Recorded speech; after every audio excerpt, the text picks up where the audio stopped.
Assalamualaikum students, welcome to the video series of first year commerce business maths और board of intermediate education Karachi. इस video के अंदर हम course का एक कंपोनेंट इक्वेशन का कि क्वाड्रेटिक इक्वेशंस को फैक्टराइजेशन के ज़रिए कैसे सॉल्व करते हैं। फैक्टराइजिंग में मिडल टर्म ब्रेकिंग के कॉन्सेप्ट को डिस्कस कर सकते हैं। एज़ हमने शुरू में ही ऑलरेडी डिस्कस किया हुआ था कि अगर क्वाड्रेटिक इक्वेशन सॉल्व करने का एक तरीका तो ये कि क्वाड्रेटिक फार्मूला वो हमने इस सवाल के लिहाज से देखा, ठीक है। देन इसके बाद फैक्टराइजिंग की बात करते हैं तो फैक्टराइजिंग के अंदर मिडल टर्म ब्रेकिंग भी मौजूद है, कंप्लीटिंग स्क्वायर भी मौजूद है। कंप्लीटिंग स्क्वायर सेपरेटली वीडियो में कवर होगा। इस वीडियो का मेन फोकस क्या होगा कि फैक्टराइजिंग में मिडल टर्म ब्रेकिंग किस तरीके से करते हैं। तो instead of going toward a different question, लेस्ट हम इसी क्वेश्चन को सॉल्व करते हैं। और ये क्वेश्चन क्या था कि 2x² माइनस 7x प्लस 3, सही है। तो 2x² minus 7x plus 3 is equal to 0, सही है। सॉल्यूशन, अच्छा एग्ज़ाम के लिहाज से आप नोट कर ले, एग्ज़ाम्स में मेथड के नाम से कभी नहीं, बहुत शुरू में आया था 2001 के अंदर जब कोर्स इंट्रोड्यूस किया गया था, उस वक्त ये पूछा जाता था, ठीक है। लेकिन ये फैक्टराइजिंग के नाम से आ जाता था, लेकिन रिसेंट ईयर्स के अंदर नहीं मौजूद है। और पैंडमिक कोरोना बेस्ड सिचुएशन में जो वीडियो बनाए गए उसमें लग रहा है कि नाम के बजाय आपको जस्ट सॉल्यूशन का पर्पस क्वाड्रेटिक इक्वेशन सॉल्व करके बता दे। नाउ जब सॉल्व करने के लिए कहे तो whether you are using quadratic formula आप यूज़ करें या मिडल टर्म ब्रेकिंग यूज़ करें या कंप्लीटिंग स्क्वायर यूज़ करें, जो भी करें आंसर आपका सही आना चाहिए। उस बेसिस पे आपको मार्क्स मिलने होंगे। तो मिडल टर्म ब्रेकिंग के लिए तरीका क्या है? मिडल टर्म ब्रेकिंग के लिए मैं ये कहूँगा कि सबसे पहले कुछ रूल्स हैं, ठीक है। वो रूल क्या है कि मिडल टर्म, पहला मैं स्टेप्स लिख देता हूँ, ये रूल्स के लें, स्टेप्स के लें। ब्रेक मिडल टर्म, अच्छा अब थ्योरी में याद होगा मिडल टर्म ब्रेक कैसे करनी है। अब टर्म क्या होती है ये आपको याद होगा, हमने यहाँ पर थ्योरी पॉइंट ऑफ से डिस्कस किया हुआ था। यस ये रहा ये टर्म्स कि 4x या 3y, इस तरह की एक बात की हुई थी, ये याद आ रहा है। जो हमने एक वीडियो मौजूद थी, इस वीडियो को आप रेफ़र कर सकते हैं, ठीक है। तो इसका मतलब ये है कि हमें टर्म ब्रेक करनी है। कौन सी टर्म ब्रेक करनी है? Middle term. तो इस सवाल की मिडल टर्म कौन सी है? यस सर, इस सवाल की मिडल टर्म है ये -7x। तो -7x को दो टुकड़ों में करना है, यानी -7 is x is middle term, ये हो गया। अच्छा फिर इसके बाद क्या करना, ये मिडल टर्म हो गई, ये पहला। इन सच अ वे, इस तरीके से करनी है कि इफ़ एड डिड तो हमारे पास क्या आए, मिडल टर्म आए एज इट इज़। और इफ़ मल्टीप्लाइड, यानी उन दोनों को मल्टीप्लाई करें तो क्या आए, product of first and third term, first term and third term. अब ये बात समझ में नहीं आई, देखते हैं। मिसाल के तौर पे पहले पॉसिबल ऑप्शंस देखते हैं। मैं अभी थ्योरी पॉइंट ऑफ से ये पेन चेंज करके बता रहा हूँ, ये सिर्फ समझाने के लिए बता रहा हूँ राइट से, कि -7 को -7x को ब्रेक कैसे करना है।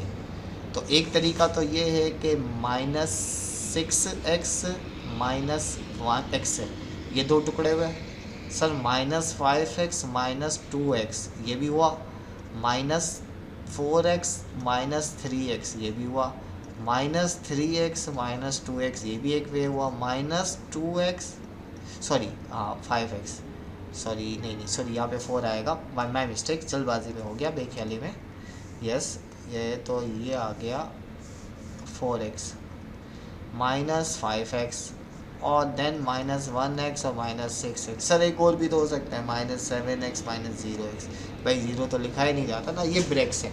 अब ये कुछ इस तरीके से लिखना है, ये आपने कुछ इस तरीके से लिखना है कि जब इन दोनों को ऐड करें, इन दोनों को सॉल्व करें, इन दोनों को सॉल्व करें। तो देखें, तो सॉल्व करता हूँ एडिड में क्या हो रहा है सर, ये -7x आएगा, ये भी -7x आएगा, ये भी -7x आएगा, ये भी -7x। ऐड पे यही आ रहा है, ब्रेक तो सही किया हमने। लेकिन जब मल्टीप्लाई करें, ठीक है, दोनों को, इफ़ मल्टीप्लाइड, यानी अब मैं क्या कर रहा हूँ, मल्टीप्लाइड वाली बात कर रहा हूँ।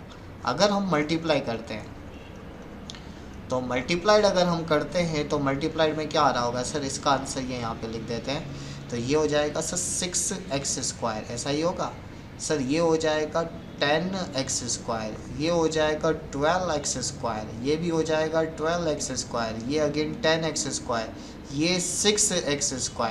ये तो ज़ीरो ही आएगा ना, तो इसलिए इसकी ज़रूरत नहीं है। तो इसका मतलब ये हुआ कि ये पॉसिबल है। तो मल्टीप्लाई में product of first and third term, तो फर्स्ट एंड थर्ड टर्म हमारी क्या, ये थर्ड टर्म है, ये फर्स्ट टर्म है। तो थर्ड और फर्स्ट यानी 2x² को मल्टीप्लाई कर देते हैं 3 से, तो आपके पास 6x² आ रहा है। तो ये देखें 6x² किस में, इसमें भी पूरा हो रहा है और 6x² इसमें भी पूरा हो रहा है। तो ये एक ही बात है, आगे पीछे से कोई फ़र्क नहीं पड़ता। तो इसका मतलब हमारा कोर ऑब्जेक्टिव हमें मिडल टर्म ब्रेक किससे करनी है, इन दोनों वेज में से किसी एक से करनी है। अब आप ये भी करना चाहे कर सकते हैं, ये भी करना चाहे कर सकते हैं। यानी इस पूरी थ्योरी, ये सब सिर्फ सोचने वाला काम है, ये कम्प्लीटली सोचने वाला काम है। मिडल टर्म ब्रेकिंग कैसे करनी है, प्रोडक्ट में ये आंसर आए। बाकी में इसका मतलब ये मैंने डिस्कार्ड कर दिया, ये मेरा काम का नहीं है, ये मेरे काम का नहीं है, काम का नहीं है, काम का नहीं है, काम का नहीं है। मुझे इससे गर्ज है और मुझे इससे गर्ज है, ये सब मेरे काम के नहीं है। तो अच्छा, अब आ गया, अब अगर मैं, ये सिर्फ सोचने वाला काम है, थिंकिंग प्रोसेस। तो अब अगर मैं यहाँ पे ये लिखना चाहूँ तो लिख सकता हूँ कि sir 2x² minus 7x plus 3 is equal to 0 है। तो अब हमने ये फाइनल क्या, कोई भी ले ले, कोई भी ले ले, इससे कोई फ़र्क नहीं पड़ता। कुछ सिचुएशंस में फ़र्क पड़ेगा, लेकिन हम अभी कोई भी ले लेते हैं। तो मैं लिख रहा हूँ 2x², पहले क्या लिखा था, पहला वाला minus 6x minus x plus 3 is equal to 0।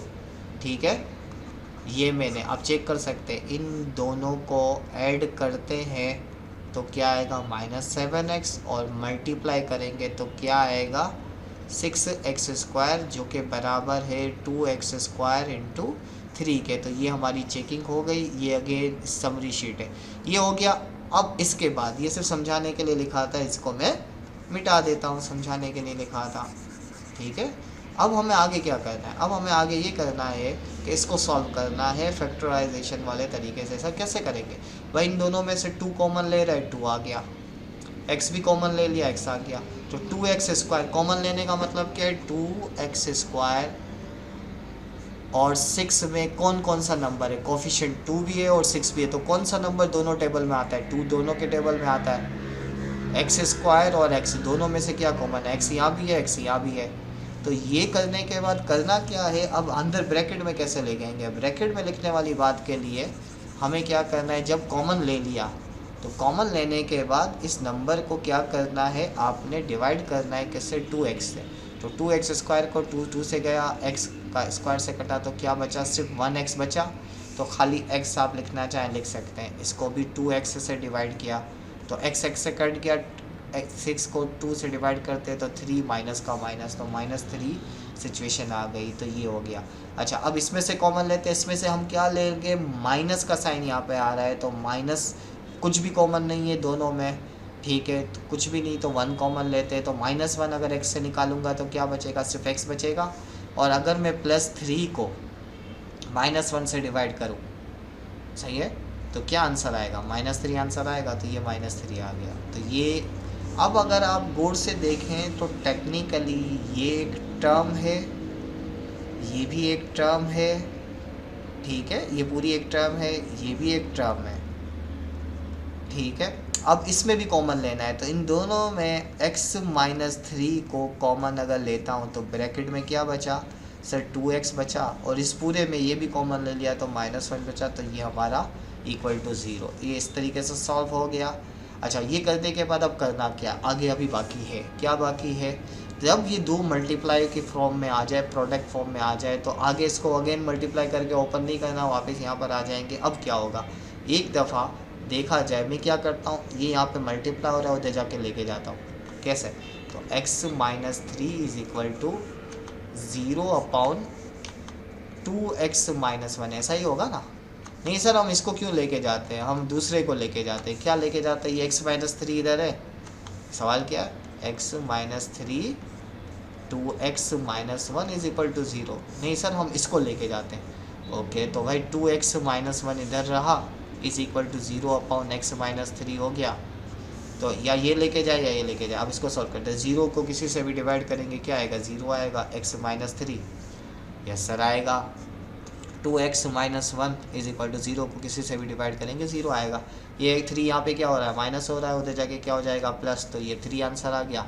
लेकिन 2x इज इक्वल टू 1 यहाँ पे माइनस हो रहा है, उधर जाके क्या हो जाएगा प्लस, और x इज इक्वल टू 1/2। तो इसका मतलब x की दो वैल्यूज़ आ गई, एक क्या आ गया 3 आ गया और दूसरा क्या आ गया 1/2। ये हमने किस तरीके से सॉल्व किया, मिडल टर्म ब्रेकिंग के ज़रिए सॉल्व किया कि x की वैल्यू ये आ रही है। अब इसी सवाल को जब हमने क्वाड्रेटिक फार्मूले के ज़रिए किया हुआ था तो क्या आंसर आया था, सर x की वैल्यू 3 आई थी है। तो क्वाड्रेटिक फार्मूले से पिछली वीडियो में यही मौजूद था और मिडल टर्म ब्रेकिंग में भी हमारा आंसर सेम आ रहा है। तो जो चाहे किसी भी मेथड से करें, दोनों मेथड में इसका आंसर क्या आ रहा है, यही आ रहा है, सेम ही आ रहा है। तो अब आपके पास एक और काम है और वो क्या है, इस सवाल को do by middle term breaking, जिसको हमने फार्मूले के ज़रिए भी किया हुआ था। तो मिडल टर्म ब्रेकिंग के ज़रिए भी आप ये सॉल्व करें अगर कर सकते। अच्छा एक और छोटी सी बात, ये क्वेश्चन शायद मिडल टर्म ब्रेकिंग से सॉल्व नहीं होगा, वैसे हो सकता है। कैसे होगा, हिंट दे देता हूँ। हिंट क्या दे रहा हूँ, मुश्किल है। -5x और +2x, नहीं सर ये नहीं, +5x -2x। अगर आप ये ब्रेक लेते हैं इस सवाल में, यानी आपको मिडल टर्म ब्रेकिंग का एक सवाल दे रहा हूँ और वो सवाल क्या है, sir x² + 3x - 10 is equal to 0। तो इसकी मिडल टर्म कैसे ब्रेक करें, x² + 5x - 2 - 10 is equal to 0। इसका आंसर भी यही आना चाहिए जो हमने यहाँ पर किया था, 2 या -5। So let's solve for this video.